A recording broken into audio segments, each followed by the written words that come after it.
السلام عليكم ورحمة الله وبركاته. أهلا بيكم مرة تانية في قناة ماما لايف ستايل. صباح الفل وصباح التفاؤل. بطلت أجري ورا اليوم بتاعي وبدأت بجد أستمتع تاني بتفاصيلي الخاصة. النهاردة هنتكلم عن كتاب Seeking Slow، السعي للبطء والهدوء، للكاتبة ميلاني بارنس. الكتاب نشر سنة 2019. الكاتبة هي مدونة بتهتم بالتصميم الداخلي للبيوت والحياة الهادية. الكتاب ده أو كتبت الكتاب ده علشان تساعدنا نلاقي لحظات السلام والهدوء النفسي في وسط الزحمة. الكتاب على فكرة مش نظري خالص، بالعكس ده فيه خطوات عملية ازاي نقدر نطبقها في حياتنا علشان نقدر نرجع تاني نستمتع بالهدوء ونستمتع بالتفاصيل الخاصة بتاعتنا، وكمان نخلق احنا التفاصيل والطقوس الخاصة لينا احنا علشان نقدر نستمتع بيها. الكتاب بيساعدنا اننا نعيد اتصالنا الحقيقي مع الحياة ومع نفسنا، وكمان نستعيد او نخلق التفاصيل الخاصة بتاعتنا ونرجع نحس بيها تاني ونحس بالناس اللي حوالينا، زي مثلا اننا نقعد قعدة حلوة مع بعض، نستمتع تاني بطعم الاكل كده واحنا بنتكلم سوا، ريحة الاكل ومكوناته، ريحة القهوة وانت بتعمليها، والقعدة الحلوة ساعة العصرية كده واحنا بنشرب الشاي، الوان الزرع والوان الزهور مثلا وانت ماشيه او انت باصه حتى من الشباك بتاعك، بتستمتعي بلون السماء والهدوء الصباحي ونسمات الصباح الهاديه. كل الحاجات اللي احنا افتقدناها واحنا بنجري ورا شغلنا والمهام بتاعتنا كل يوم، او اننا ننجز حاجات كتيرة في اليوم بس مش حاسين بطعم حاجة، كل الحاجات اللي احنا مفتقدينها دي عايزين نرجع نحس بيها تاني. المشكلة اللي احنا مش حاسين واحنا بنجري وبنخلص وبننجز المهام، مش حاسين بأي حاجة، مش حاسين بتفاصيلنا الحلوة. ايوه بننجز، وايوه بنعمل حاجات كتيرة قوي، بس مش حاسين بأي حاجة، بنعمل زي كده الروبوت، المجرد اننا عايزين نخلص، مش حاسين بطعم الحاجات الحلوة، ولا حتى حاسين بالمشاعر بتاعتنا، ولا عارفين نعبر عن المشاعر بتاعتنا، حتى مشاعر الحزن، مشاعر الغيرة، مشاعر الغضب، مشاعر الحب، احساسنا حتى بالألم والتعب مش عارفين نعبر عنه. في مقولة في الكتاب بتقول السرعة مش دايما قوة، البطء احيانا هو الطريق الوحيد لإعادة التواصل مع نفسك. تعالوا بقى نتكلم شوية مع أفكار الكتاب الممتعة.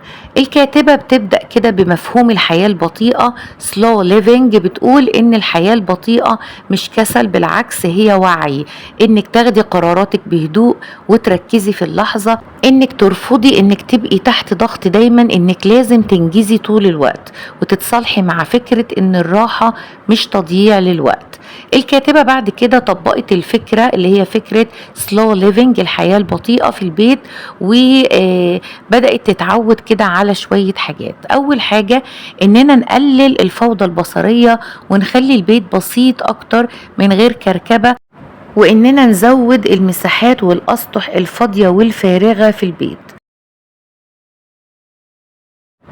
رقم 2 اننا نرتب الروتين بتاعنا الصباحي بحيث انه يبقى بسيط، مفيش فيه تفاصيل كتير، علشان نقدر نستمتع بالتفاصيل بتاعتنا احنا الصباحية. يعني ما يبقاش في حاجات كتيرة ولازم تنجزي برضو في الروتين الصباحي، لا مش لازم انجاز، هو الافضل اننا نستمتع بتفاصيل الروتين بتاعنا الصباحي من غير تفاصيل كتيرة قوي.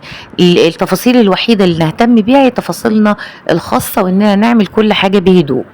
رقم 3 اننا نرتب جدول المهام بتاعتنا يبقى بسيط جدا، يبقى مهمتين او 3 علشان تقدري تنجزيهم بس بوعي وتركيز واستمتاع. رقم 4 اننا نختار زاوية مريحة في البيت للقراءة والتأمل والقعدة الحلوة كده مع نفسك. رقم 5 اعملي مكان مخصص ليكي انتي والعيلة، تقعدوا وتتكلموا وترجعوا تتواصلوا تاني مع بعض بحب. رقم 6 حددي ليكي لحظات صمت يومية، ما تعمليش فيها اي حاجة، بس غمضي عينك كده واهدي. رقم 7، اتعلمي تاكلي ببطء وتستمتعي تاني بطعم الأكل وتفاصيله.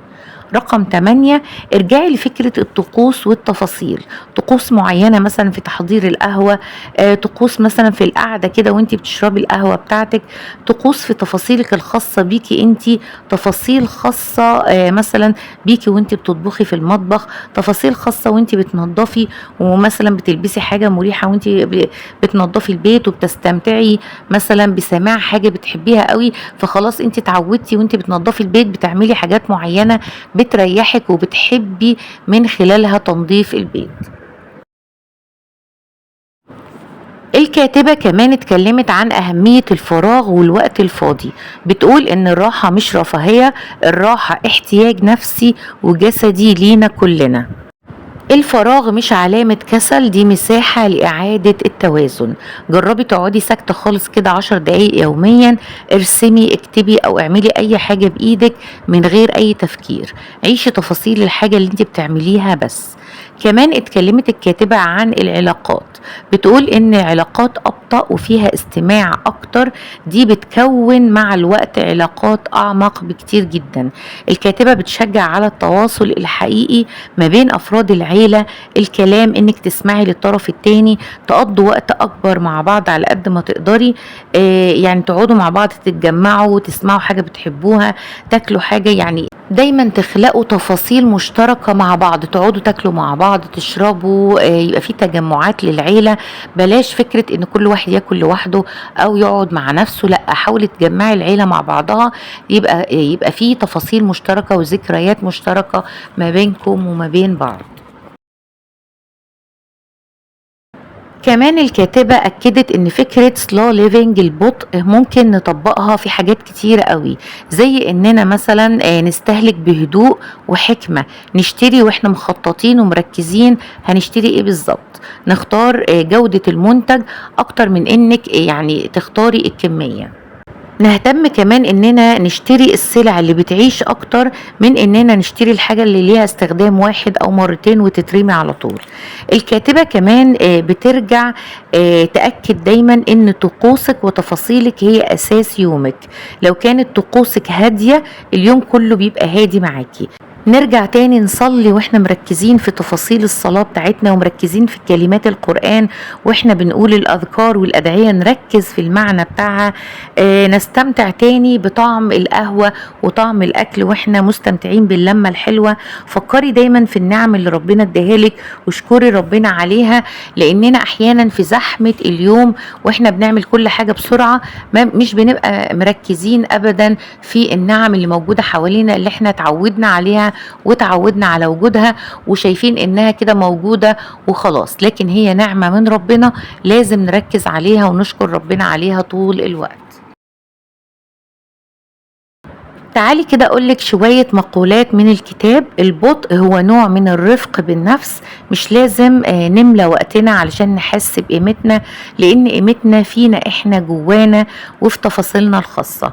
في الهدوء بنكتشف حاجات كتيرة قوي كنا بنهرب منها في الدوشة.